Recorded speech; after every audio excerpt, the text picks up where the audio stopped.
প্লাস্টিকের বোতল, প্লাস্টিক জাতীয় দ্রব্য, কাগজের কাপ, নোংরা আবর্জনা কোথায় ফেলাও? প্লাস্টিক টাস্টিকগুলা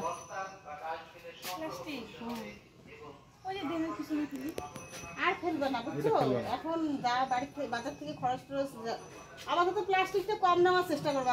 খরচের ব্যাগ নিবে, প্লাস্টিক বাজার করতে গেলে কাপড়ের ব্যাগ নিবা, মানে ছটের ব্যাগ পাওয়া যায় ওগুলো নিবা। আর প্লাস্টিকটা যদি কেন মানে এখন একটা বস্তা রাখবা, বস্তার মধ্যে ঢুকে রাখবা, সপ্তাহে আমাদের একদিন গাড়ি এসে বাঁশি বাজাবে, তুমি বস্তাটা এনে ঢেলে দিয়ে বস্তাটা আবার নিয়ে যায় রাখবা। ফেলাবা না, এখন থেকে জেনে ফেলাম। কোথায় ফেলাম? আমাদের পিছনের বাগানে যে গর্ত করা আছে ওখানে। যেগুলো আপনার অপ্রয়োজনীয় জিনিস, যেগুলো পরবর্তীতে আর ব্যবহার করা যায় না, প্লাস্টিকের জিনিস, তেলের প্যাকেট, আটার প্যাকেট, এগুলো একটা বস্তার মধ্যে রাখবেন।